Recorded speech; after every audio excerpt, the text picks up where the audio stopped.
স্ত্রী বললেন, প্রাণের স্বামী, আমরা সংসারে বড় অভাবী, নবীর গরিব সাহাবীদের ভিতরে আমরা একজন। আমাদের বিল্ডিং নাই, পাথরের গুহার ভিতরে আমরা বসবাস করি। কোথায়? পাথরের পাহাড়ের পাথরের গুহার ভিতরে আমরা বসবাস করি। এ প্রাণের স্বামী, নুন আনতে পান্তা ফুরোয়, পান্তা আনতে নুন ফুরোয়। কোনদিন মজুরি হয়, কোনদিন আপনার মজুরি হয় না। আমি পর্দা পুশিদা নারী উম্মে সালমা, সংসারের ঘর কন্যার কাজ করি, বাইরে কোনো পরিশ্রম করতে যাই না। এখন তো সরকার সুযোগ করে দিয়েছে, নারী পুরুষের মর্যাদা সমান সমান। ছেলেরা কাজ করতে যাবে আর মেয়েরা ছায়ায় থাকবে, ওটা সরকার আমরা পছন্দ করি না। ছেলেরা যেমন রাস্তায় স্লোগান দিতে যায়, জিন্দাবাদ অমুকের নামে তমুকের নামে দিতে যায়, তোমরাও মেয়েরা কেন বসে থাকবে? ছেলেদের যেমন সরকারি ফ্যাসিলিটি, মেয়েদেরও তেমন সরকারি ফ্যাসিলিটি, বরং মেয়েদের ফ্যাসিলিটি ছেলেদের থেকে এখন বেশি না কম? ছেলেদের থেকে মেয়েদের বেশি। মানুষের লক্ষ্মী ভান্ডার থেকে শুরু করে আরো কত কিছু আছে না, সবুজ সাথী, এটা ওটা হ্যান স্যান, কত কিছু মেয়েদের জন্য সরকারি ফ্যাসিলিটি। এই জন্য মেয়েদের বললো, তোমরা ঘরে থেকো না, ছেলেরা যেমন বাইরে বেরিয়ে যায় তোমরাও তেমন বাইরে বেরিয়ে যাও। আল্লাহ নবী সাল্লাল্লাহু আলাইহি ওয়াসাল্লাম বলছেন, মেয়েরা পর্দা পুশিদার ভিতরে ঘরকন্যার কাজ করো, পুরুষেরা রৌদ্রে পুড়বে, বর্ষায় ভিজবে, ওরা অর্থ উপার্জন করে ঘরে আনবে, তাহলে সে সংসারে আল্লাহর আসমানি রহমত বর্ষিত হবে। জোরে বলুন সুবহানাল্লাহ। সরকার ফ্যাসিলিটি দিয়েছে, কোরআন হাদিস পুড়িয়ে যাক, জ্বলিয়ে যাক, ওর দেখার দরকার নাই। সরকার যেটা বলবে সেটা করব, কারণ সরকার আমাদের সুবিধা দেয়, আল্লাহ দেয় না। এটা অধিকাংশ মেয়ের মগজের চিন্তা ভাবনা কিনা। আল্লাহ তো কিছু দেয় না। এই জন্য আল্লাহর উপরে এখন আর তাওয়াক্কাল, ভরসা অধিকাংশ মানুষের নাই। ছেলেদেরও যেমন নাই, মেয়েদেরও তেমন নাই। এই জন্য স্ত্রী বলছেন, সংসারে অনেক অভাব, অনেক অনটন। আমাদের কোনোদিন উনানে হারিয়ে ওঠে, কোনোদিন উনানে হারিয়ে ওঠে না, না কেউ অনাহারা থাকতে হয়।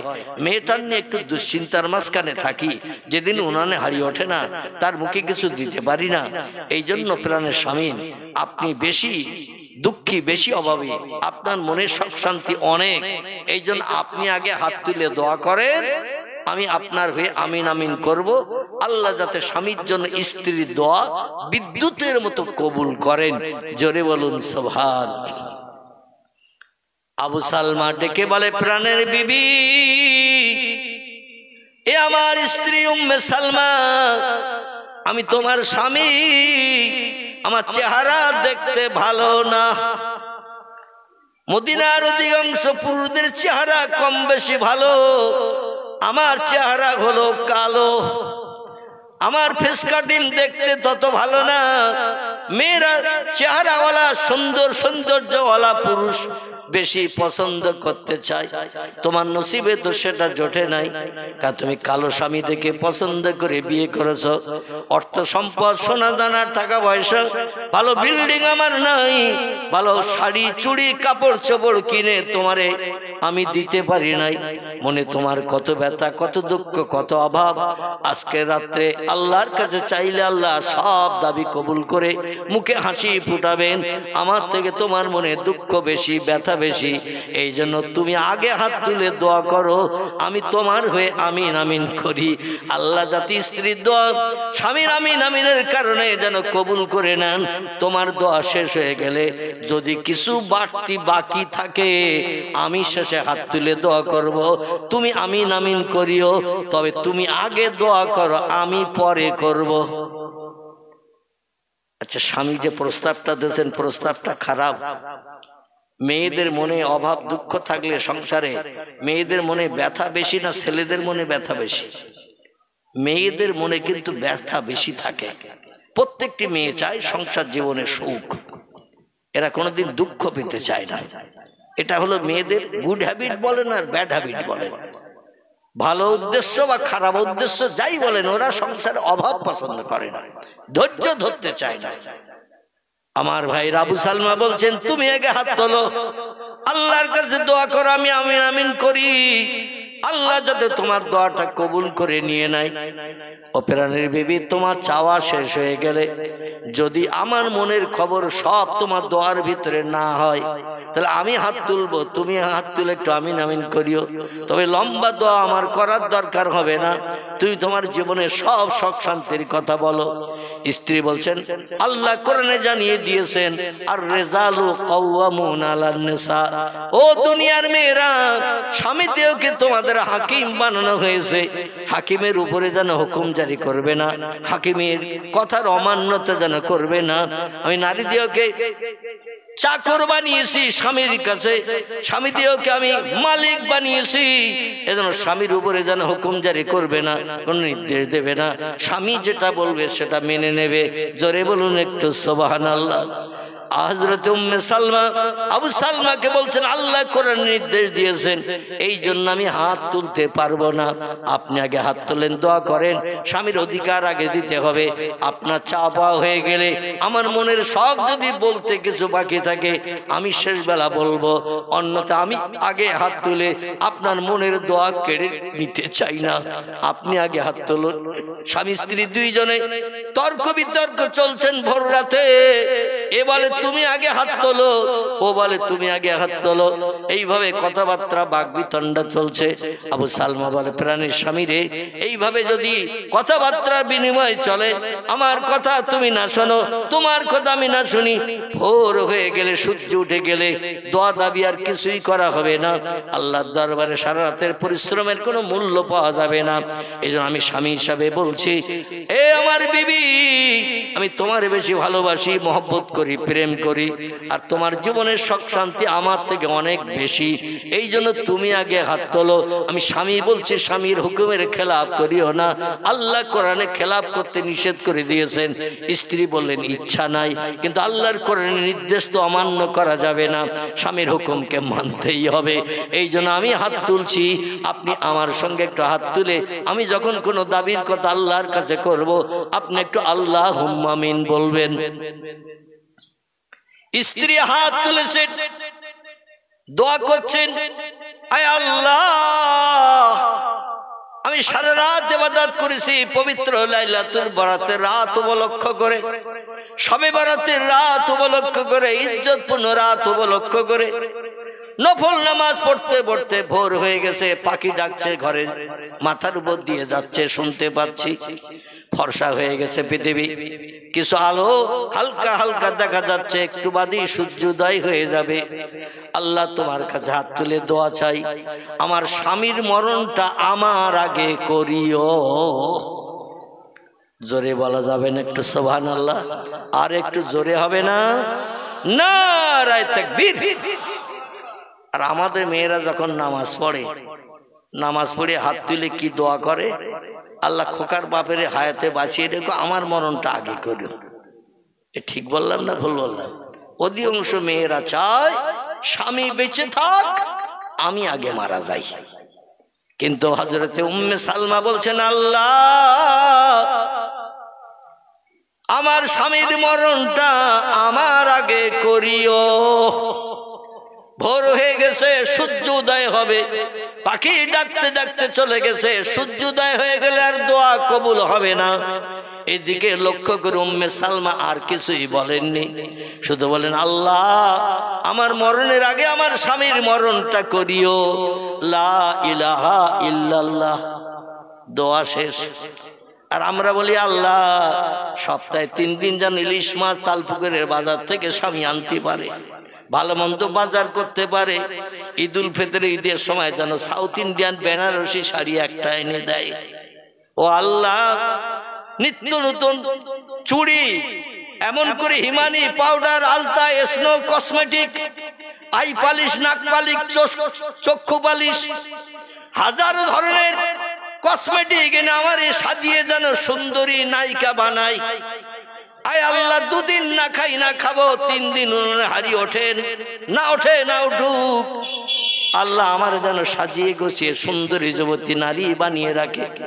আমার সঙ্গে প্রেম মহব্বত ভালোবাসা যেন গাঢ়তর থাকে, সংসারে কোনদিন ঝগড়া ঝাঁটি অশান্তি না হয়। মেয়েরা এসব দোয়া করে না। স্বামী স্ত্রী সংসার জীবনে সুখ পাবে, এই জন্য কত কিছু দাবি করবে। দোয়া করতে করতে 2-10 মিনিটেও দোয়া শেষ হবে না। উম্মে সালমা শুধু বলেন, আল্লাহ আমার মরণের আগে আমার স্বামীর মরণটা করিও। আমার ইবাদত, আমার নামাজ, আমার তাসবিহ, আমার কোরআন তিলাওয়াত যদি আপনার দরবারে কবুল হয়, তার প্রতিদান যদি দিতে চান আমার দোয়াটা কবুল করে নেন। লা ইলাহা ইল্লাল্লাহ বলি দোয়া শেষ করে দিয়েছেন। দিয়ে বললেন, স্বামী গো বেশি সময় বাকি নাই, এই জন্য দোয়া লম্বা করি নাই। এবার আপনার চাওয়া পাওয়া কি আছে আমি জানি না, আপনার কথাগুলো যদি আমি বলে বসি আপনার আর দোয়ার ভিতরে কথা উঠবে না। আপনার জবানের কণ্ঠের আওয়াজ আল্লাহ শুনুক, এই জন্য আমার দোয়া তাড়াতাড়ি শেষ করে দিলাম। এবার আপনার চাওয়া পাওয়া কি লম্বা টাইম ধরে আপনি বলুন, আর আমি হাত তুলে আমিন আমিন করব। কারণ আমার দোয়ার সময় আপনি আল্লাহুম্মা আমিন আল্লাহুম্মা আমিন বলেছেন, আর আমি বলবো না তা তো হতে পারে না। হুন্না লিবাসুল লাকুম ওয়া আনতুম লিবাসুল লাহুন্না। আল্লাহ বলেন নারীর গায়ের পোশাক হলো পুরুষ, পুরুষের গায়ের পোশাক হলো নারী। একে অপরকে অর্ধাঙ্গী করে বানিয়েছি, অর্ধ অর্ধ করে বানিয়েছি। একটা নারী ছাড়া একটা পুরুষের জীবনের 1 পয়সা দাম নাই, আর একটা পুরুষ একটা নারীর জীবনের 1 পয়সা মূল্য নাই। অর্ধাংশ করে পাঠিয়েছি, হাফ হাফ করে পাঠিয়েছি। এই জন্য আপনার দোয়া হবে না, আমি ওটা চাই না। আপনি এবার দোয়া করুন। আমি হাত তুলে আমিন আমিন করি। হযরত আবু সালমা বলছেন, আল্লাহ এত কিছু চাওয়ার থাকতে আমার স্ত্রী হাত তুললো, আর আমিও বাধ্য হয়ে কথা দিয়েছিলাম তাই হাত তুলে আল্লাহুম্মা আমিন বলেছি। তবে কোন স্বামীর মরণের কথা যদি স্ত্রী বলে, স্বামী কোনদিন আল্লাহুম্মা আমিন বলবে না। মানে আমার মরণ হোক, আল্লাহ কবুল করো, এটা কোনদিন কোন স্বামী কি চাইবে? কথা বলেন, কোন স্বামী চাইবে না। দুনিয়ায় সবাই চায় বেঁচে থাকতে, মরণ কেউ চায় না। আর তার মরণের কথা বলছে, আর ও কি বলবে? আল্লাহ কবুল করো, আল্লাহ কবুল করে না, এটা কি বলবে নাকি? আবু সালমা বলে, আল্লাহ কি দোয়া আমি আর আপনার কাছে চাইবো? আমার মরণ যদি হয়ে যায় তাহলে লম্বা দোয়া চাইয়ে তো কোনো লাভ নাই। আছে মরণ যদি হয়ে যায় তাহলে লম্বা দোয়া চেয়ে সুখ শান্তির কথা জানিয়ে কোনো লাভ আছে? কোনো লাভ নাই। ও আল্লাহ, তবে ওয়াদা করেছিলাম ওর দোয়ার সময় আমিন আমিন বলবো। আবার ও ওয়াদা করেছে আমার দোয়ার সময় আল্লাহুম্মা আমিন বলবে। আল্লাহ স্বামীর দোয়া কবুল করো। এখনো হাত তুলবে কিনা জানি না, তবে আল্লাহ আমার মরণের দোয়া যখন করেছে, দুনিয়ার সুখ শান্তির চিন্তা ভাবনা দাবি করলে তো আল্লাহ দাবি কবুল হবে না। স্ত্রীর দোয়া যদি পবিত্র রাত্রে আপনি কবুল করেন, তাহলে আমি একটা দোয়া আপনার কাছে চাইছি, আমার যখন মরণ হয়ে যাবে, স্ত্রীর দোয়া কবুল করলে আমার মরণ অবশ্যই হবে। আর আমার মরণ যখন হয়ে যাবে, আল্লাহ আমার থেকে একটা ভালো স্বামী আমার স্ত্রীর কপালে জুটিয়ে দিও। একটু জোরে বলা যাবে না? আচ্ছা, এই পৃথিবীর কোন স্বামী স্ত্রীর আর একটা ভালো স্বামী জুটুক বলবে? বলবে না। কিন্তু স্বামী বলছেন, আল্লাহ স্ত্রীর দোয়া যদি কবুল হয় আপনার দরবারে, নবীজির কথা মোতাবেক এই পবিত্র রাত্রে আমার মরণ যদি হয়, মরণ হয়ে গেলে স্ত্রীর আবার নতুন বিয়ে করার সুযোগ পাবে। স্বামী বেঁচে থাকতে কোন স্ত্রী নতুন বিয়ে করতে পারবে? শরীয়তের বিধান নাই। তবে স্বামী মারা গেলে 4 মাস 10 দিন ওকে ধৈর্য ধরে থাকতে হবে। কদিন? 4 মাস 10 দিন। কোন স্বামী সংসারে স্ত্রীর সঙ্গে অশান্তি হলে স্ত্রীকে যদি তালাক দেয়, এই তালাক দেওয়া স্ত্রীকে 3 মাস 10 দিন পরে আবার বিয়ে দেওয়া যায়। কদিন পর? 3 মাস 10 দিন পরে আবার বিয়ে দেওয়া যায়। কিন্তু স্বামী যদি মারা যায়, শরীয়তের বিধান আবার একটু বাড়তি সময় ধৈর্য ধরে সবর করে থাকতে হয়। সেটা হলো 4 মাস। 4 মাস অতিবাহিত হয়ে গেলে আমার স্ত্রী নতুন বিয়ে করার সুযোগ পেয়ে যাবে। গো আল্লাহ, তো আমার চেহারা দেখতে ভালো না, নতুন স্বামী যেটা ওর কপালে জুটবে। কারণ যৌবনাক্ত মদিনার কয়েকটা সুন্দরী নারীর ভিতরে আমার স্ত্রীও ওই নম্বরে পড়ে। মদিনায় যত সুন্দরী নারী আছে ওই সুন্দরী নারীর ভিতরে আমার বিবির নামটাও আছে। এত রূপবতী সুন্দরী লাবণ্যময়ী যুবতী আল্লাহ তুমি আমার স্ত্রীকে বানিয়েছ। 5-6 জন কিংবা 7 জন সুন্দরী নারী যদি মদিনায় থাকে, এর ভিতরে হযরতে মায়েশাতুল হুমায়রা রাদিয়াল্লাহু ছিলেন। জোরে বলুন একটু সুবহানাল্লাহ। হযরত উম্মে সালমা ছিলেন। প্রিয় নবী মুহাম্মদ রাসূলুল্লাহর বিবিগণদের ভিতরে কয়েকজন স্ত্রী দেখতে সুন্দরী ছিল। আমার ভাইরা, উম্মে সালমাও নবীর সাহাবী এবং করে সাহাবিয়া, 2 জন দেখতে, একজন ছিল খুব সুন্দরী, এ হলো হযরতে উম্মে সালমা। আবু সালমা ছিল চেহারা একটু কুৎসিত, তবে আমল কালামে ছিল উচ্চাঙ্গের। জোরে বলুন একটু সুবহানাল্লাহ। আল্লাহর কাছে হাত তুলে বলে, আল্লাহ আমার স্ত্রীর দোয়া কবুল হলে আমার মরণ হয়ে যাবে, আর আমার মরণের পর আমার বিবির নসিবে একটা ভালো স্বামী, উত্তম স্বামী, চেহারাবার সুন্দর দর্শনীয় স্বামী জুটিয়ে দিয়ে মনের দুঃখ, তাপ, ব্যথা, বেদনা, অভাবগুলো দূর করে দিয়ে তার কলিজা তুমি ঠান্ডা করিও। 2 জনের দোয়া এই ভোরবেলা আল্লাহর দরবারে পবিত্র রাতে কবুল হয়ে গেছে। জোরে বলুন সুবহানাল্লাহ। কারণ 2 জন স্বামী স্ত্রী চোখের পানি নির্গত করেছেন সারা রাতের পরিশ্রমের মূল্য নেয়ার জন্য।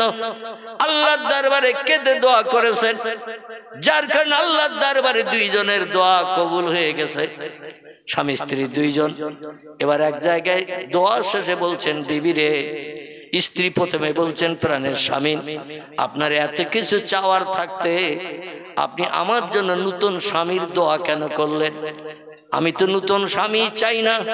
আবু সালমা বলছে, বিবি রে, তোমার 1000 ধরনের চাহিদা ছিল, মেয়েদের চাহিদার শেষ থাকে না।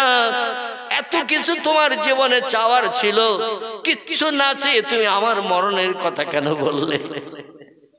আমার মরণের কথাটা বাদ দিয়ে কি কোনো কিছু চাওয়া যেত না? উম্মে সালমা বলছেন, প্রাণের স্বামী, কিছু চাওয়া যাইতো, কিন্তু আপনি আমার একটা নতুন স্বামীর কথা কেন বললেন? 2 জনের ভিতরে মতদ্বন্দ্ব শুরু হয়ে গেল।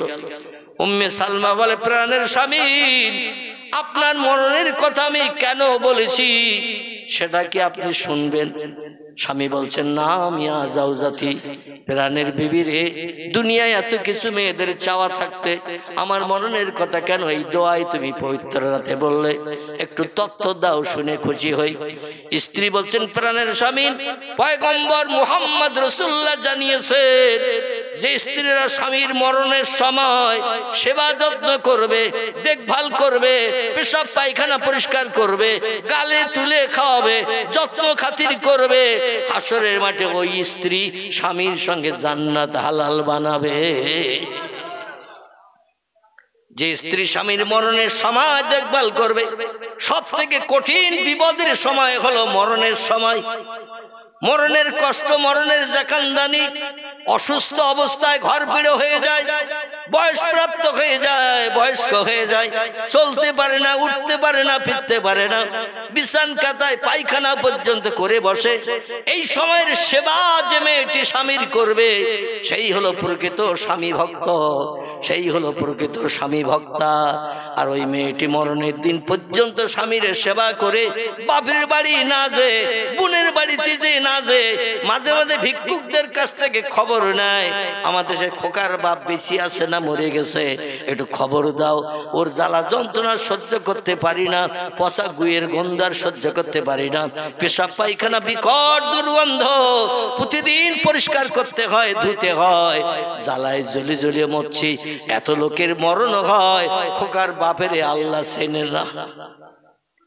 এখানকার মেয়েরা অবশ্য বলে টলে না, কিছু মেয়েরা বলে এত লোকের মরণ হয় খবর শুনি, খোকার বাপের আল্লাহ চেনে না, ওর কবে মরণ হবে? তাই জ্বালা যন্ত্রণা সহ্য করতে না পেরে বাপের বাড়ি এসে রয়েছি, মরে গেলে আবার বাড়ি যাব। আমার ভাইরা, এটা হলো দুনিয়ার মেয়েদের চিন্তা ভাবনা, মনস্কামনা। স্ত্রী বলছেন, প্রাণের স্বামী, আমি যদি আপনার আগে মারা যাই, আর আপনি দুনিয়ার সংসার যাপনে এই পৃথিবীতে তো আপনার বেঁচে থাকতে হবে। পুরুষেরা সংসার যাপনে একা সব কাজ করতে পারে না। রান্না বান্নার কাজ, জামা কাপড় পরিষ্কারের কাজ, ঘর বাড়ি গোছানো কাজ, এইভাবে সংসারের সব কাজ মেয়েদের করতে হয়। রান্না বান্না করে স্বামীকে পরিবেশন করতে হয়, ওটা ছেলেরা খুব বেশি পারে না। আর আমি যদি আগে মারা যাই, সংসারের প্রয়োজনে আপনার নতুন বিয়ে আপনার করে নেবেন। নতুন বিয়ে যেই করবেন, ওই নতুন স্ত্রী সংসারে আসবে। আর জীবনের শেষ বেলা ওই নতুন স্ত্রী যদি আপনার 2-1 মাস সেবা যত্ন করে, হাসরের মাঠে ওই স্ত্রীটা আপনাকে নিয়ে জান্নাতে চলে যাবে। আমরা কেউ জান্নাতে স্বামীর ধারে পাশে ঘিসতে পারবো না।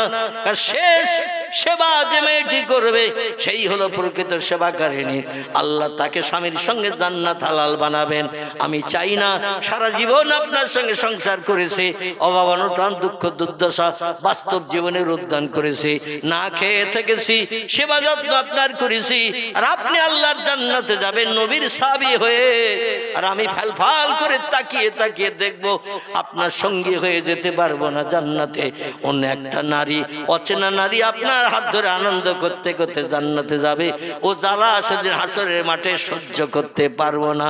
এই জন্য আল্লাহর কাছে দোয়া করেছি, আল্লাহ আমার মরণের আগে আমার স্বামীর মরণটা করিও।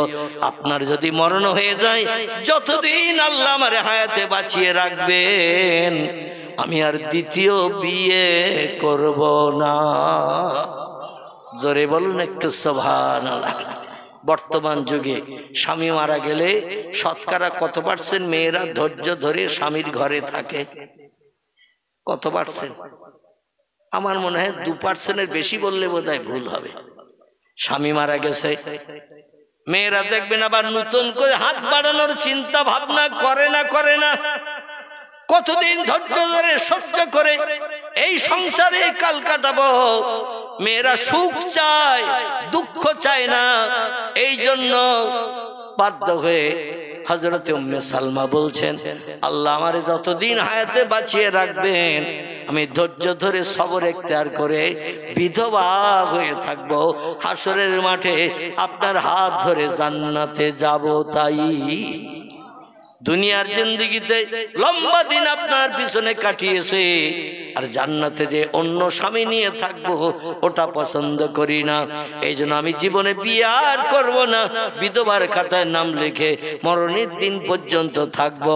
জোরে বলুন একটু সুবহানাল্লাহ। উম্মে সালমা বলেন, প্রাণের স্বামী, এই জন্য আপনার মরণের দোয়া করেছি। আবু সালমা বলে, বিবিরি, আমি মনে মনে ধারণা করলাম ঠিক মতো খেতে দিতে পারি না, ঠিক মতো পোশাক দিতে পারি না, ঠিক মতো তোমার মনের স্বাদ মেটাতে পারি না, শখ শান্তি মেটাতে পারি না। এই জন্য তুমি আমার মরণের কথা বলেছো।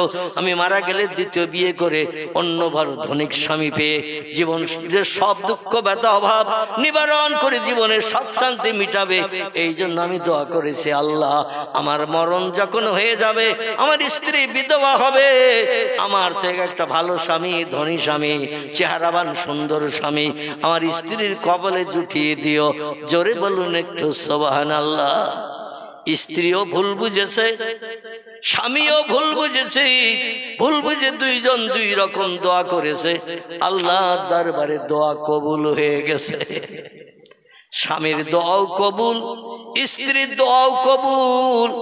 আল্লাহ পাক দোয়া কবুল করলে সেটা বাস্তব জীবনে বান্দা বান্দীদের জন্য রূপায়ণ করেন না। দোয়া যদি কবুল হয়, অবশ্যই আল্লাহর দরবারে দোয়া কবুল হয়ে গেলে তাদের জীবনের সুখ শান্তি আল্লাহ দুনিয়ায় থাকতে মিটান না, অবশ্যই মিটিয়ে দেন। যুদ্ধের দামামা বেজে গেল, সম্ভবত খন্দকের যুদ্ধ। এই যুদ্ধের দামামা বেজে গেল। সাহাবায়ে কেরামগণ বিবি বাচ্চা ঘরে রেখে যুদ্ধের ময়দানে চলে গেছেন নবীর মুখে হাসি ফোটানোর জন্য। মক্কার কাফেরদের সঙ্গে যুদ্ধ হবে। এই যুদ্ধের ময়দানে যে যুদ্ধ করতে যে আবু সালমার প্রাণ নাশ হয়ে গেছে। জোরে বলুন ইন্না লিল্লাহি ওয়া ইন্না ইলাইহি রাজিউন। আল্লাহ পাক বললেন, ও বান্দা বান্দি, স্ত্রী দোয়া করেছে স্বামীর মরণের দোয়া, আমি আল্লাহ সেটা কবুল করেছি। তবে সেই দোয়াটা কবুল করার কারণে সাধারণ মরণ কি আমি আবু সালমার দেব, এটা তো হতে পারে না। পৃথিবীতে সবথেকে উত্তম মরণ যেটি, এই মরণের নাম হলো শহীদি মরণ। কি মরণ? শহীদি মরণ। যে মরণ বরণ করে কবরে গেলে আল্লাহ পাক কবরে কোনো আযাব দেন না, কোন বিপদের মাঝখানে রাখেন না, কবরে জান্নাতে নাজনেমাত দান করেন কিয়ামত পর্যন্ত। আবার কবর থেকে যেদিন উঠে হাসরে যাবে, সেদিন আল্লাহ পাক জান্নাত হালাল বানানোর জন্য হিসাব নিকাশের আগে, হিসাব নিকাশ না হওয়া পর্যন্ত কোন ব্যক্তি জান্নাতে যেতে পারবে না। কিন্তু পাঁচটা দলের মানুষ, এরা হিসাব নিকাশ বিহীন আগে জান্নাতে ঢুকে যাবে। এই পাঁচটি দলের ভিতরে একটি দলের নাম হলো শহীদান। কি নাম বললাম? সর্বপ্রথম জান্নাতে ঢুকবে যারা, এরা হলো শহীদান ব্যক্তি। ইসলামের জন্য, কলেমার জন্য, মসজিদের জন্য, মাদ্রাসার জন্য, দিন রক্ষার জন্য যুদ্ধের মাঠে শত্রুদের তরবারিতে জীবন উৎসর্গ করে দিয়ে বিবিরা বিধবা বানিয়েছে, সন্তানদের এতিম করে দুনিয়ার মোহমায়া ছেড়ে কবরে চলে গেছে। আল্লাহ এদের ডাক দিয়ে বলেন, ও ফেরেশতারা, ওই যে রক্ত মাখা জামা কাপড় পরা, ওরা কারা? হাসরের মাঠে সব ব্যক্তি উলঙ্গ হয়ে দাঁড়িয়ে রয়েছে কবর থেকে হাসরে এসে। মেয়েদের গায়েও কাপড় নাই, পুরুষের গায়েও কাপড় নাই, সব ব্যক্তি উলঙ্গ, কার গুপ্তাঙ্গ ঢাকার মতো কাপড় নাই, পোশাক নাই। কিন্তু রক্ত মাখা কাপড় অবস্থায় কারা হাসরের মাঠে ঘুরে বেড়াচ্ছে? ফেরেশতারা ডেকে বলবেন, আল্লাহ, রক্তমাখা কাপড় অবস্থায় কবর থেকে উঠে হাসরের মাঠে যারা ঘুরে বেড়াচ্ছে, এরা হলো আপনার মহব্বতের বান্দা শহীদান। যারা বিবিরে বিধবা বানিয়েছে, সন্তান এতিম করে দুনিয়ার সংসার জীবনের সুখকে লাথি মেরে আপনার মুখে হাসি ফোটানোর জন্য, ধর্মকে কিয়ামত পর্যন্ত পৃথিবীতে চালু রাখার জন্য অকাল মৃত্যু বরণ করেছে যারা, এরাই হলো রক্তমাখা কাপড় পরাওয়ালা। আল্লাহ বলবেন, আমি বিচার শুরু করার আগে ওদের প্রথম জান্নাত হালাল বানিয়ে দিলাম। একটাও রক্তমাখা জামা কাপড় পরা লোক হাসরে থাকতে বিচার শুরু করব না। আল্লাহ বলেন, সেই মরণ আমি আবু সালমার দিলাম। কারে দিলাম? সেই মরণ উম্মে সালমার স্বামী আবু সালমার দিলাম, যাতে হাসরের মাঠে 50,000 বছর লম্বা দিন সূর্যের রৌদ্রে দাঁড়ানোর দরকার থাকবে না। বিচারের জন্য কবর থেকে হাসরে যাবে, আর হাসরের মাঠ থেকে সরাসরি জান্নাতে যাবে। লম্বা দিন সূর্যের রৌদ্রে দগ্ধ হবে না। জোরে বলুন একটু সুবহানাল্লাহ। আবু সালমার জন্য এই নসিব আল্লাহ দান করে দিয়েছেন। বাকি আছে কে? হযরত উম্মে সালমা, ইনি বাকি, দুনিয়ায় বেঁচে আছে। আবু সালমা দোয়া করেছে, আল্লাহ, আমার মরণ যখন স্ত্রীর দোয়ায় আপনি যদি কবুল করে থাকেন, আমার স্ত্রী মরণের আগে আমার মরণটা তো হবে। আমার মরণ হয়ে গেলে ইদ্যত পরিপূর্ণ খাওয়ার পর 4 মাস 10 দিন পেরিয়ে যাওয়ার পরে আমার স্ত্রীকে একটা নতুন উত্তম স্বামী, ভালো চেহারাবান স্বামী, ভালো ধনিক শ্রেণীর ব্যক্তি আমার স্ত্রীর কপালে জুটিয়ে দিয়ে ভবিষ্যৎ জীবনটা সুখের বানিয়ে দিও। জোরে বলুন একটু সুবহানাল্লাহ। যুদ্ধের মাঠ থেকে খবর এসেছে আবু সালমা দুনিয়ায় নাই, শত্রুদের তরবারিতে শহীদ হয়ে গেছে। আর অন্যান্য সাহাবীদের মরণের খবর আসছে। স্ত্রীরা কম বেশি হাউতাস করছেন, ছেলেরা আব্বা আব্বা করে কাঁদে। আস্তে আস্তে 2 দিন 10 দিন পরে মনের দুঃখ নিবারণ হয়। আমাদের মেয়েদের দেখবেন, স্বামী মারা গেলে একটু মায়া কান্না কাঁদে, দৃষ্টিকটু দেখায়, তাই একটু মায়া কান্না কাঁদে, মাথার চুল ছেঁড়ারও পরিকল্পনা করে, হাউতাস করে, বুক চাপড়ায়। 3 দিনের দিন যদি বোন আসে, খালাতো বোন আসে, মামাতো বোন আসে, ওদের সঙ্গে এমন গল্প চলবে 32 খান দাঁত সব বেরিয়ে যায়। কখানা? 32টা দাঁত, এমন হাসি, লম্বা হাসি, চওড়া হাসি হাসছে। স্বামীর মরণের 3 দিন পর কলমা খানি হবে, ঠিক কিনা? কলমা খানি হবে, খানা শাদীর অনুষ্ঠান হবে 4 দিনের দিন। এখন আত্মীয় স্বজন আমন্ত্রিত, মনের বান্ধবী এসেছে, তার সঙ্গে এমন মনের গল্প চলছে। স্বামী মারা গেছে, 1 শস্য দ্বারা পরিমাণ খেয়াল নাই। হাসি আর হাসি, আনন্দ আর আনন্দ, ফুর্তি আর ফুর্তি চলছে। এখানকার মেয়েরা অন্তত মরণের দিন পর্যন্ত স্বামীর চিন্তায় কাঁদে, ঠিক না? বল, কথা বলেন না তো, ঠিক? মরণের দিন পর্যন্ত কাঁদে। আল্লাহু আকবার। খুব যদি বেশি হয় 1 সপ্তাহ, তারপরে আর খোকার বাপের কথা মনেও থাকে না বা আসবে না। এইরকম উম্মে সালমার কাছে খবর চলে এসেছে, আপনার স্বামী দুনিয়ায় নাই, যুদ্ধের মাঠে শত্রুদের তরবারিতে শহীদ হয়ে গেছে। উম্মে সালমা আছাড় খেয়ে পড়েছে। আহারে ও আল্লাহ, স্বামী মরার পরে এমন ব্যথা, এমন দুঃখ, এমন আঘাত আমার হৃদয়ে আমি পাবো। তুষের আগুন এমন করে আমার হৃদয়ে জ্বলবে, 1 মুহূর্ত আমার স্বামীর না দেখলে তো আমি থাকতে পারছি না। আমি আকাঙ্ক্ষায় ছিলাম যুদ্ধের মাঠ থেকে স্বামী কখন ঘরে ফিরবে, আমারে সালাম দেবে, সালামের প্রত্যুত্তর দেব। স্বামীর চাঁদ মুখ দেখতে যদিও কুৎসিত খারাপ, আমার কাছে বেহেশতের হুর সুন্দরীদের থেকে আমার স্বামীর চেহারা আমার কাছে ভালো। কারণ তার আচার ব্যবহার, আখলাক, কাজকর্ম, কথাবার্তা আমার কাছে খুব প্রিয়। কোনোদিন মতদ্বন্দ্ব হয়নি, ঝামেলা ঝঞ্ঝাট হয়নি, কথা কাটাকাটি হয়নি। আল্লাহ, সেই স্বামী ছাড়া তো আর বাঁচতে পারছি না, কিন্তু দোয়া করি আমার মরণের আগে আমার স্বামীর মরণ করিও। আল্লাহ, তুমি তো দোয়া কবুল করেছো। এখন আমি তো থাকতে পাচ্ছি না, বাঁচতে পাচ্ছি না। কন্যা সন্তানের কথাও, সালমার কথাও আমার খেয়াল নাই।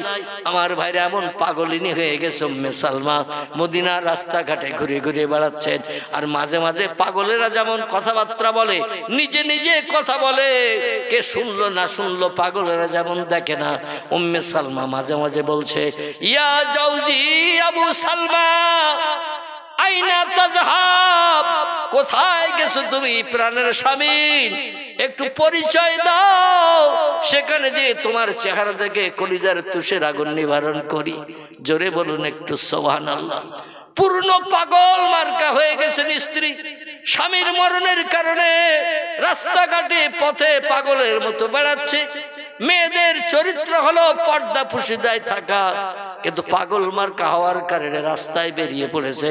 রাস্তায় গাছতলায় ঘুমায়, যখন ঘুম লাগে ঘুমায়, রাস্তায় গাছতলায় ঘুম থেকে উঠে মদিনার রাস্তায় ঘুরে ঘুরে বেড়ায়, আর মাঝে মাঝে আওয়াজ দেয়, ইয়া জাউজি আবু সালমা আইনা তাযহাব, কোথায় চলে গেছেন, কোথায় গেছেন, পরিচয় দিন, সেখানে যে আপনার চেহারা দেখে কলিজার তুষের আগুন নিবারণ করি।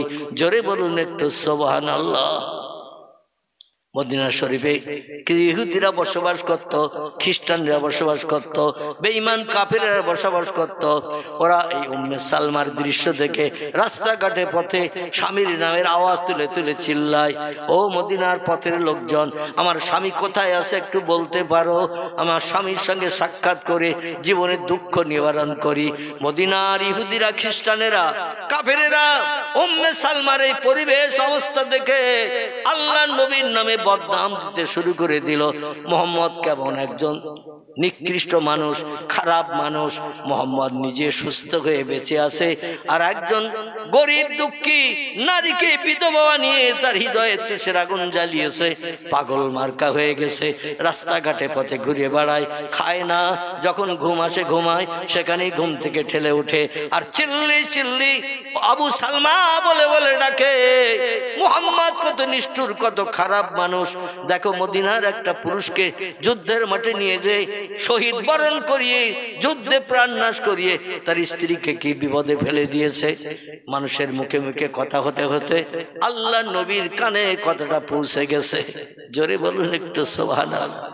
আল্লাহ বলছেন, ওয়াইন্নাকা লাআলা খুলুকিন আযীম ওমা আরসালনাকা ইল্লা রাহমাতাল লিল আলামিন।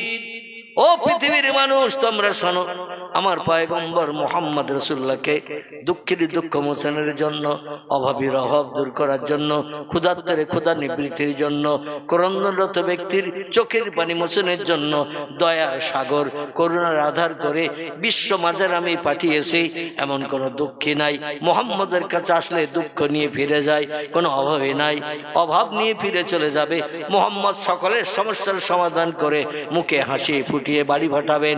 এই জন্য তার নামের পাশে সার্টিফিকেট দিয়েছি রাহমাতাল লিল আলামিন। জোরে বলুন একটু সুবহানাল্লাহ। বিশ্বনবী ডেকে বললেন, উম্মে সালমা পাগলিনী হয়ে গেছে, সেই খোদার কসম আরো অনেক সাহাবী মারা গেছে, তাদের বিবিরা 2 দিন 10 দিন ক্রন্দন করে বুকে পাথর বেঁধে সান্ত্বনা নিয়ে বাচ্চা কাচ্চা নিয়ে সংসার পরিচালনা করছেন। কিন্তু উম্মে সালমাকে দেখছি আলাদা ব্যাপার, ও তো ঘর বাড়ি ছেড়ে দিয়েছে, কন্যা সন্তানের খবর রাখে না। কোথায় আছে আমার মেয়েটা সালমা, কোথায় আছে তাও খবর রাখে না। স্বামীর প্রেমে এত মশগুল ছিল, পাগল হয়ে যে রাস্তাঘাটে ঘুরে বেড়ায়। বিধর্মীরা আমার নামে বদনাম দেয়। ওই লোকটার যুদ্ধের মাঠে না গিয়ে নিয়ে গেলে ওর বিবিটার এই রকম অবস্থা হতো না। আমি চাই উম্মে সালমার মুখে হাসি ফুটাতে। এ আমার সাহাবীরা, তোমাদের ভিতরে সব থেকে আমলে বেশি কে? সাহাবীরা বলে, ইয়া রাসূলুল্লাহ, আপনার সাহাবীদের ভিতরে সব থেকে আমলে বেশি হলো আবু বকর সিদ্দিক। নবী বললেন, আবু বকর ওই আমার সাহাবিয়া দুঃখী নারী, স্বামী হারা বিধবা। উম্মে সালমা পাগল হয়ে গেছে স্বামী হারা হওয়ার কারণে। তুমি যে বিয়ের প্রস্তাব দাও, উম্মে সালমাকে বিবি বানিয়ে নাও, জীবনের দুঃখ দুর্দশা নিবারণ করো শরীয়তের আইন মোতাবেক। উম্মে সালমার মনের তুষের আগুন নিবারণ হয়ে যাক। আবু বকর তুমি যে বিয়ের প্রস্তাব দাও। আবু বকর বিশ্ব নবীর কথা শুনে বিয়ের ইচ্ছা ছিল না, কিন্তু নবী বলেছেন নবীর কথা তো অ্যাভয়েড করা যাবে না। এই জন্য আবু বকর সিদ্দিক প্রস্তাব নিয়ে চলেছেন উম্মে সালমাকে পেতে।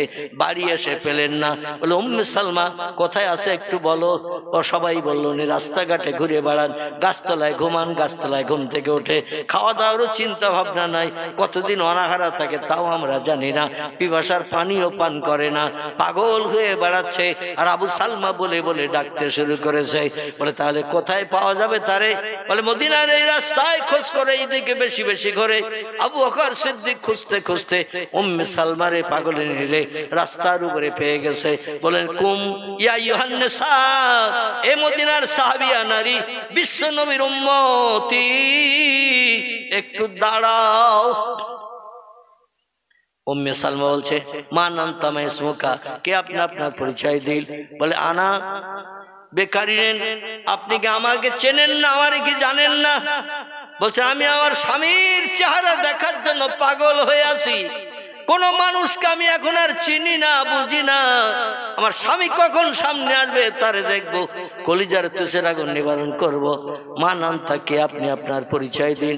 উনি বললেন, আমি পয়গম্বরের প্রিয় সাহাবী, আমি হলাম আবু বকর ইবনে আবু কুহাফা। জোরে বলুন একটু সুবহানাল্লাহ। বলে, আপনি কি জন্য এসেছেন, কি প্রয়োজনে আমার কাছে এসেছেন? বলছেন, পয়গম্বর মুহাম্মদ রাসূলুল্লাহ পাঠিয়ে দিয়েছেন আপনাকে বিয়ে করে আমার স্ত্রী বানাতে, জীবনের সব দুঃখ দুর্দশা নিবারণ করতে, স্বামীর অভাব দূর করতে আল্লাহর পয়গম্বর পাঠিয়েছেন। যতদিন হায়াতে বাঁচবেন আপনাকে স্ত্রী হিসাবে সব দুঃখ ব্যথা নিবারণ করার দায়িত্ব আমি নিলাম। আমি নিজে না খেয়েও আপনাকে খাইয়ে রাখবো নবীজির কথা মোতাবেক। জোরে বলুন সুবহানাল্লাহ।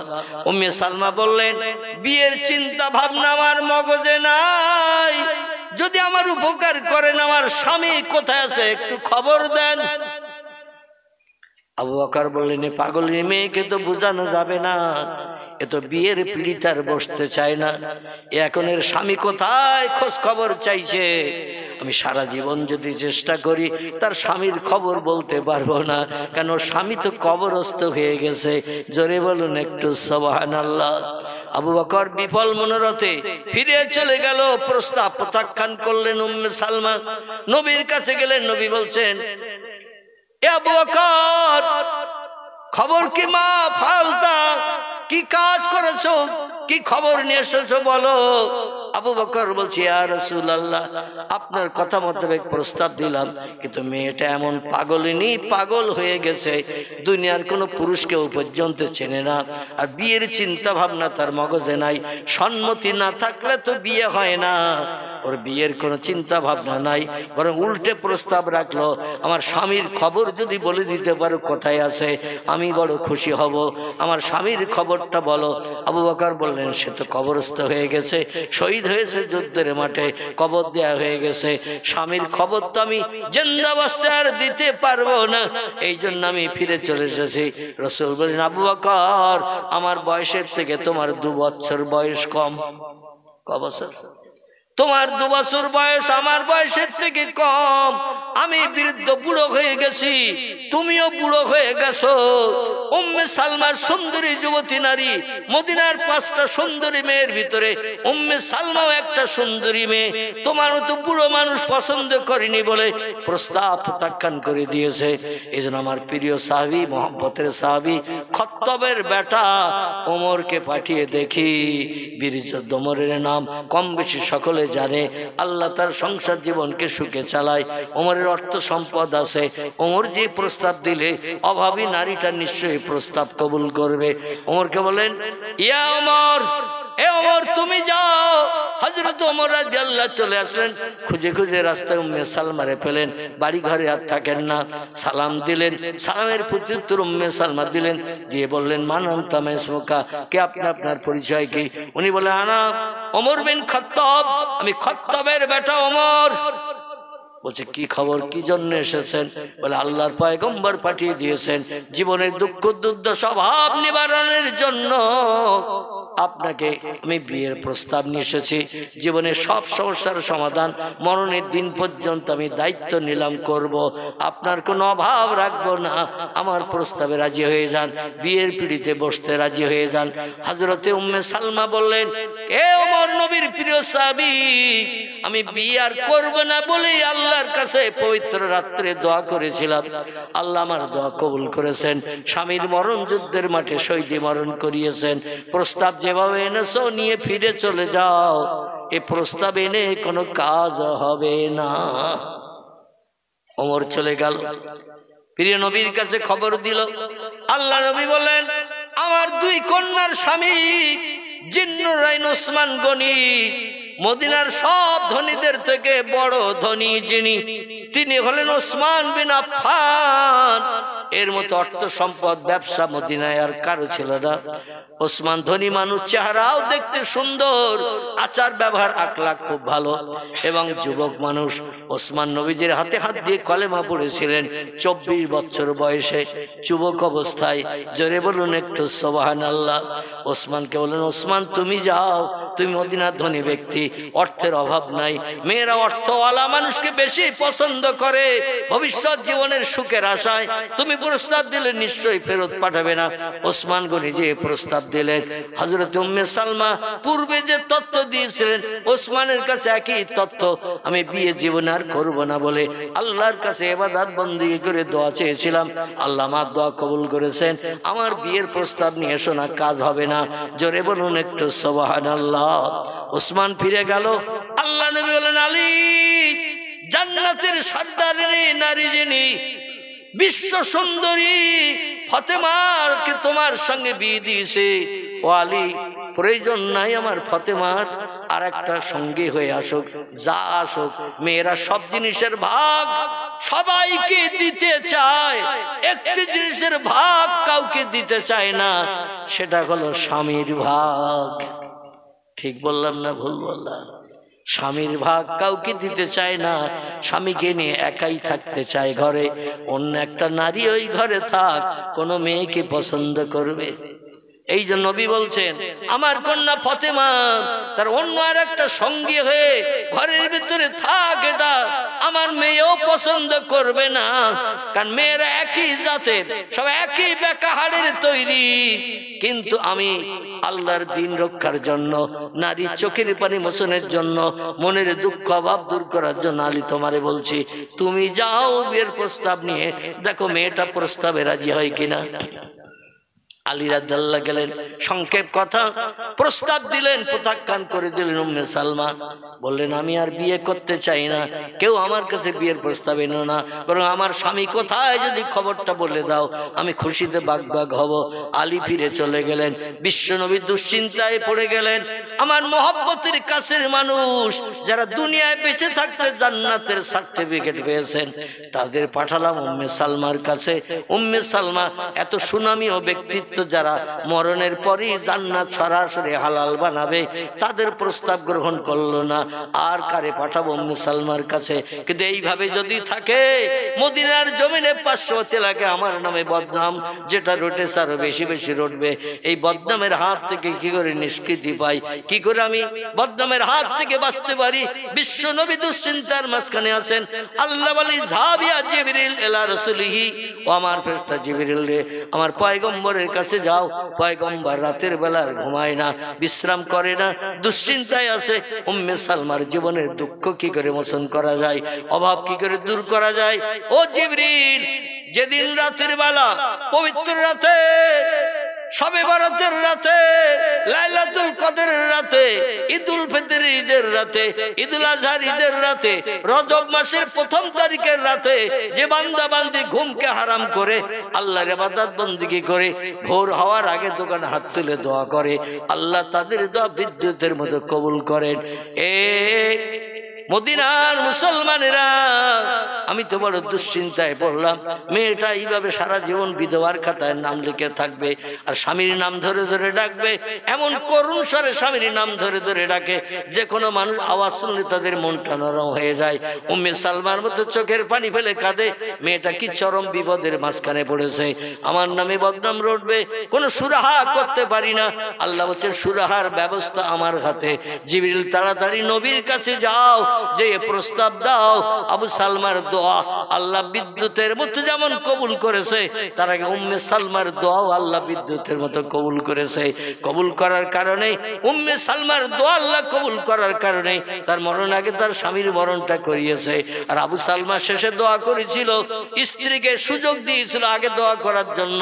আর আবু সালমা দোয়া করে বলে, আল্লাহ, স্ত্রীর দোয়া যখন কবুল হয়ে যাবে, আমার মরণটা তো অবশ্যই হবে। আমার মরণের পরে আমার থেকে একটা ভালো স্বামী আমার বিবির কপালে জুটিয়ে দিও। আমি আল্লাহ বিদ্যুতের মতো বান্দা বান্দি দুইজনের চোখের পানি কবুল করেছিলাম। এই জন্য ভালো স্বামী হিসাবে উম্মে সালমা আবু বকরকে পছন্দ করেনি, ওমরকে পছন্দ করেনি, ওসমানকে পছন্দ করেনি, আলী রাদিয়াল্লাহুকেও পছন্দ করেনি। আরো মদিনার যত মহব্বতের সাহাবী, সুন্দর চেহারার মানুষ যে প্রস্তাব দেবে, আমার ভাইরা, উম্মে সালমা প্রস্তাব কবুল করবে না। আমি আল্লাহ জানি, আবু সালমা যে দোয়া করেছে, আমার থেকে ভালো স্বামী আমার বিবির কপালে জুটিয়ে দিয়ে জীবনের সুখ শান্তি মরণের দিন পর্যন্ত মিটিয়ে দিও। আমি আবু সালমার দোয়া এমন কবুল করেছি, তার থেকে ভালো স্বামী একমাত্র পয়গম্বর মুহাম্মাদুর রাসূলুল্লাহ ছাড়া আর কাউকে আমি পছন্দ করিনি। আর একটু জোরে হবে না? নারায়ে তাকবীর। আচ্ছা, নবীর উপরে আর ভালো স্বামী কেউ আছে? নবীর উপরে ভালো মানুষ কেউ আছে? সেই ব্যক্তিকে আল্লাহ পছন্দ করেছেন স্বামীর দোয়া কবুল করে স্ত্রীর জন্য। তাহলে আমরা স্ত্রীর জন্য কি দোয়া করি? আল্লাহ, ও বাপের বাড়ি গেছে, 3 দিনের ভিতরে খবর পাই ওর প্যারালাইজড হয়েছে। ঠিক বললাম না ভুল বললাম? কিছু কিছু স্বামী আছে, এত বলি বাপের বাড়ি যা, ও যায় না, কারণ ও মনে মনে চিন্তা করে গেলেই আর একজন হাজির হবে, তাই আমার এই সত্য বাপের বাড়ি যেতে বলে। আর ও পণ করেছে বাপ মা মরিয়ে গেলেও যাব না। ঠিক বললাম না ভুল বললাম? তাই হঠাৎ করে একদিন স্ত্রী বলছে, আমার একটু মন আনচান করছে, বাপটা অসুস্থ, খবর পেলাম টেলিফোনে, তো অন্তত একটু বাপের বাড়ি যাচ্ছি, তোমার মতামত? স্বামীর অনুমতি নিয়ে যেতে হয়। তো স্বামীরে বলছে, অনেকদিন যাইনে, তো তুমি একটু অনুমতি দেবে? বলে, তুই 10 মাস আগে বললি, 10 মাস আগে যেতে দিতাম তোর, তুই এত দেরি করে বলছিস? গোসল বাপের বাড়ি যাইয়ে করিস, যে কাপড় পরি আছে ওই কাপড় পরি যা। এখানকার স্বামীরা অবশ্য এরকম বলে টলে না, একটু সেজে গুজে যাওয়ার সুযোগ দেয়। কারণ স্ত্রী যেই যাবে 3 দিনের ভিতরে আর যার সঙ্গে কথাবার্তা ইন্টু বিন্টু হয়ে আছে, রাতের বেলা মোবাইলে রোজ অ্যাকশন হয়, তারে বলে তোমারে ছাড়া আর বাঁচতে পারি না, আমার ঘুম হয় না। ও বলে তোমার বউকে আগে সরাও, তারপরে চিন্তা ভাবনা আমার। আচ্ছা, ও মেয়েটা বলে না এই কথা? ও মেয়েটা বলে আগে বউ সরাও, তারপরে আমি তোমার বাড়ি যাব না যাব চিন্তা ভাবনা করব। আমার ভাইয়ের তাই বলছে, আল্লাহ, ও যখন আজকের বাপের বাড়ি যাওয়ার জন্য আমার কাছে অনুমতি চেয়েছে, আর আমি বললাম তুই এক্ষুনি যাও, কেন যে গোসল করিস কেন, যে কাপড় পরি আছে ওই কাপড় পরি যা, হয়তো তোর যেতে যেতে বাপ মারা যাবে। আমিও খবর শুনছিলাম পাড়ার একজনের কাছে খুব অসুস্থ, তোর শ্বশুর খুব অসুস্থ। আর যেই স্ত্রী চলে গেছে, আল্লাহর কাছে হাত তুলে বলছে, আল্লাহ 3 দিনের ভিতরে যেন খবর পাই ওর প্যারালাইজড হয়ে গেছে, মানে হাত পা পক্ষঘাত হয়েছে, আর নড়ে না চড়ে না, ও যেন বাড়ি ফিরতে পর্যন্ত না পারে। কারণ ও যদি বাড়ি না ফেরে, নতুন মনের মানুষ আবার বাড়ি এসে অ্যাকশন করবে। ঠিক না ভুল? আবার মাঝে মাঝে অনেক স্ত্রী আছে, এরাও স্বামীর বিরুদ্ধে ওই রকম দোয়া করে। ঠিক বললাম না ভুল বললাম? তবে মেয়েদের দাবিটা আর বলবো না, দোয়াটা বলবো না, মানে মেয়েদের দোয়াটা কি স্বামীর জন্য ওটা বলবো না, ওটা অন্যদিন সময় সুযোগ হলে মাইকে না বলে এমনি খালি মুখে বলবো, মানে ওটা আর বলবো না। মনে কম বেশি আপনারা জানেন মেয়েরা স্বামীর বিরুদ্ধে যখন অশান্তি হয় কি দোয়া করে। মাঝে মধ্যে মেয়েরা বলে দুপুরে বাস পড়ুক তোর মাথায়, কি খালি মুখে আবার কবে বলবো, সুযোগ হয়তো আর হবে না, তাই আজকে একটু বলেও দিলাম। বলে দুপুরে বাস তোর মাথায় পড়তে পারে না, এত লোকের পড়ে। আল্লাহ আমাদের সকলকে সবর ইখতিয়ার করার তৌফিক দান করুন, সকলে বলুন আমিন। পয়গম্বর মুহাম্মদ রাসূলুল্লাহর কাছে জিবরিল আমিন এসে যখন খবর দিলেন, জিবরিল আমিন বললেন, ইয়া রাসূলুল্লাহ, আপনি ছাড়া প্রস্তাব কেউ দিলে উম্মে সালমা কবুল করবে না।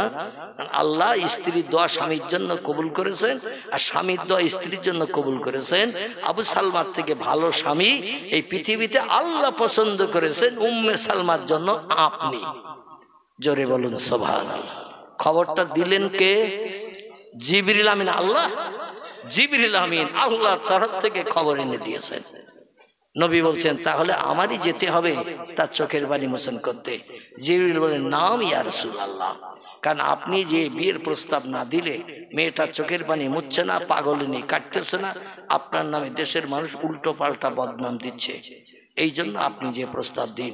রাসূল পাক সাল্লাল্লাহু আলাইহি ওয়াসাল্লাম নিজের বাসভূমি ছেড়ে চলে আসলেন উম্মে সালমার খোঁজে মদিনায়। রাস্তার উপরে পেয়ে গেলেন, বললেন, এ মদিনার নারী, আমি পয়গম্বর মুহাম্মদ রাসূলুল্লাহ তোমাকে বলছি, আল্লাহ পাক তোমার চোখের পানি মোচনের জন্য, অভাব দূর করার জন্য, জীবনের শোক শান্তি মেটানোর জন্য, আমার স্ত্রী বনার জন্য আল্লাহর তরফ থেকে হুকুম হয়েছে, তাই আমি এসেছি তোমার কাছে প্রস্তাব নিয়ে। আমাকে কি তুমি স্বামী হিসাবে কবুল করবে, মেনে নেবে? উম্মে সালমা বলছেন, জীবনে পণ করেছিলাম বিয়ের পিড়িতে আর বলবো না, নতুন কোন স্বামীর সোহাগার নেব না, কিন্তু পয়গম্বরের উপরে দামি মানুষ তো পৃথিবীতে আর কেউ নাই। এই জন্য আমার স্বামী আবু সালমার থেকে মুহাম্মদ রাসূলুল্লাহ কোটি কোটি গুণে উত্তম। তাই আমার পণ ভেঙে বিয়ের ইচ্ছা আমার নাই, আর জীবনে পণ করেছিলাম বিয়ে আর করব না, কিন্তু মুহাম্মদুর রাসূলুল্লাহ সে প্রস্তাব দিয়েছেন, নবীকে ফেরত পাঠালে আল্লাহ খুশি হবে, আসলে আল্লাহ আমার উপরে নারাজ হয়ে যাবে।